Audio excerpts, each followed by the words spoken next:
Ajjechaa Amaanu'el Wandimmoo kan marfata Dambidolloo irratti ajjeefame ilaalchisee odeeffannoolee bahan.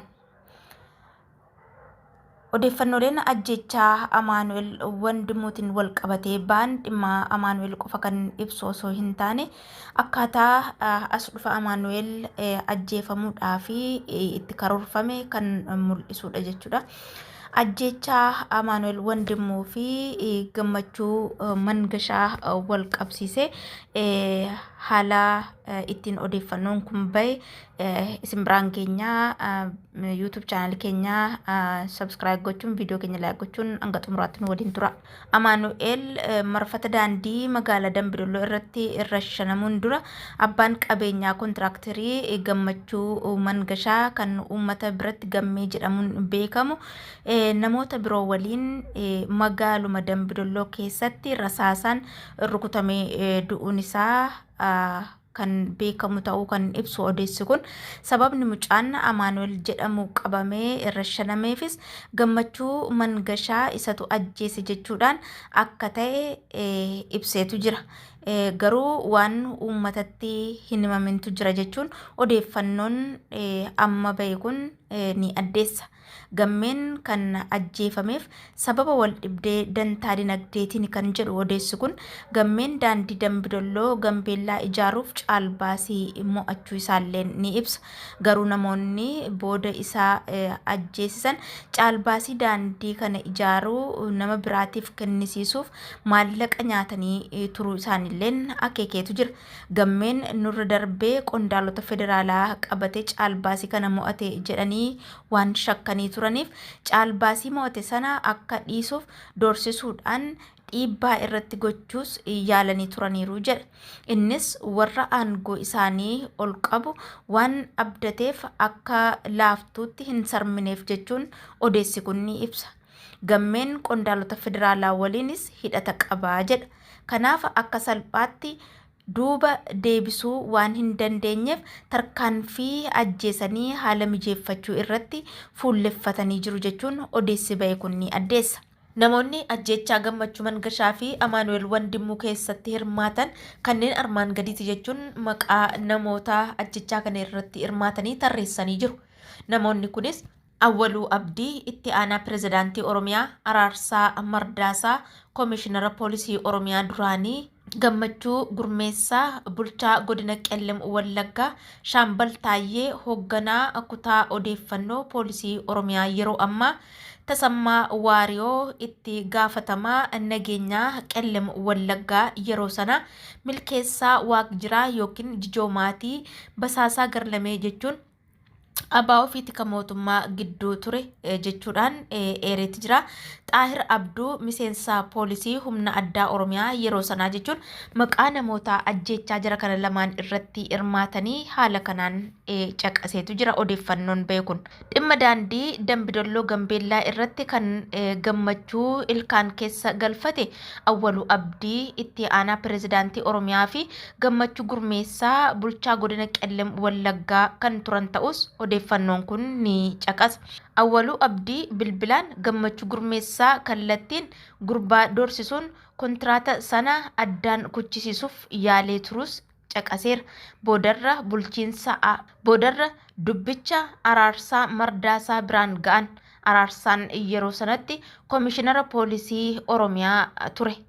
Jarri sadeen gammeen ajjeefamuu akka qabu erga murteessanii booddee Gammachuu Gurmeessaaf dirqamni gammee irratti tarkaanfii fudhachiisuu kennameef jechuun isaanis caasaa ajjechaa magaalattii keessa jiruun gammee rukuchiisanii ajjeessan jechuudhaan odeessi kun addeessee jira.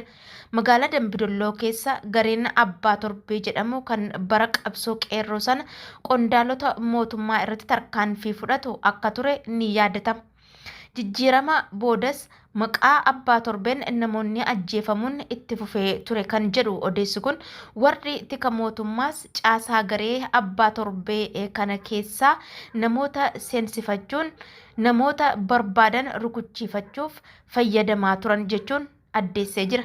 tikni mootummaa garee kana kan seenuu danda'e gara nama jijoomaati yookiin tamasgeen yookiin milkeessaa waaqjiraa kan double agency turedha jechuun jijoomaatii akeekkachiisaa fi oduu tarkaanfii gareen abbaa torbee baasu maxxansaa waan tureef daawwataan eenyummaa miseensota garichaa beekuu danda'es jechuun odeeffannoo kanas tika mootummaatti dabarsuun hojii garichatti fayyadamuun namoota ajjeesuu mijeesses jedhee jira.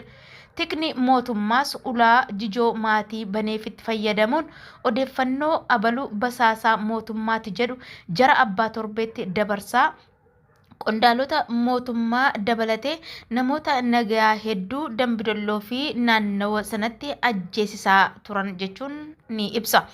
Amaanu'eel Wandimuus dargaggoota garee abbaa torbee kana waliin socho'an keessaa tokko ture kan jedhu odeessi kun ajjeechaa gammee dura shoorri isaa namoota rukutuuf yaadame gaaduun odeeffannoo dabarsuutti kan murtaa'e ture dargaggeessuma miiraan sossobamee bobbaafame malee haala siyaasaa fi seekuriitii xaxamaa yeroo sanaa hubachuu danda'ee hin turre jedhees jira.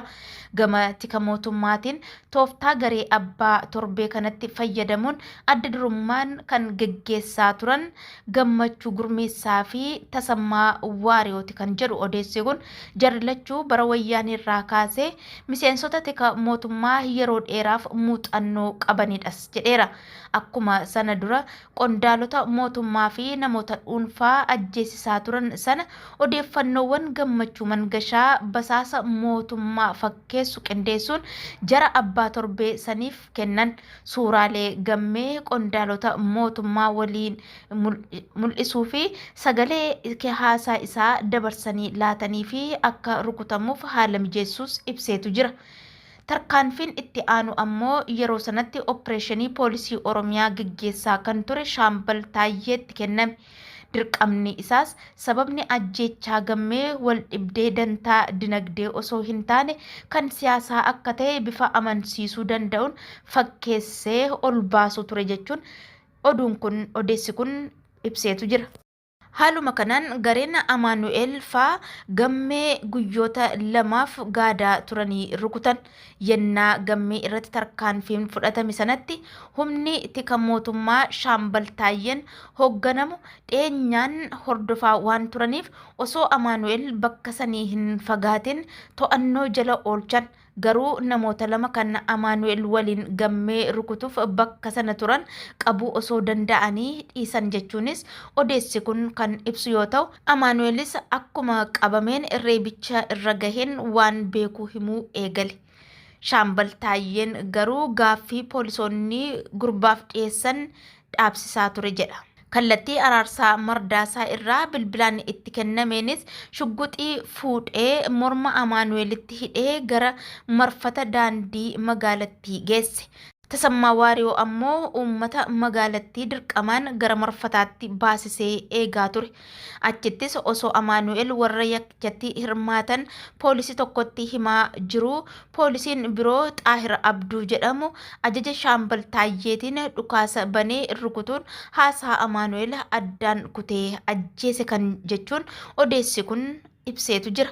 Odeeffannoo fi shirri ajjeechaa kana duuba ture gama qondaala mootummaa tokkoon gurra waajjira tikaa federaalaa gahee waajjirichi qorannoon mirkaneessus tarkaanfiin humaatuu hin fudhatamne kan jedhu odeessi kun ajjeechaan gammachuu mangashaa fi Amaanu'eel Wandimuus akkasiin irra dibamee hafe jechuun addeesseetu jira. Gabaasni kiyya kun odeeffannoo qaamota armaan gadii irraa argame irratti hundaa'ee qindeeffame jechuun miseensotaa fi ajajoota poolisii Oromiyaa gaafas Dambidolloo turan namoota sochii abbaa torbee magaalaa sanii quba qabaachaa turan maatii miidhamtootaa miseensota waajjira tika biyyaalessaa odeeffannoo dabalataa gama feesbuukii uummata gaafachuun argadhe jechuunis eereetu jira. Egaan waggoota 8 darban kana keessa Amaanu'eel faa qofa osoo hin taane kanneen qaroo ijaa ta'an sirna kana jalatti maqaa adda addaatiin yakkamanii maqaa malee badii malee maqaan irra kaa'amee yakkamuudhaan kan lubbuun isaanii dhaban hedduu turan. Nama jaallatamaa fi kabajamaa qondaala Abaawoo Jaalbattee Urgeessaa artiistii jaallatamaa fi kabajamaa Hacaaluu Hundeessaa warra akka Daadhii Galaan namoota hedduu qaroo ijaa ta'an mo'i boonfaa fudhachuu dandeenya. Egaa isaan kana maqaa dhoofne malee kanneen qaroo ijaa ta'an ola deemtonni biyyaafillee abdii egeree ta'an kan sirna kana jalatti yakkamanii namoota dhuunfaatii fi utubdoota sirnichaa ta'aniin ajjeefaman hedduu turuun isaanii ni yaadatama.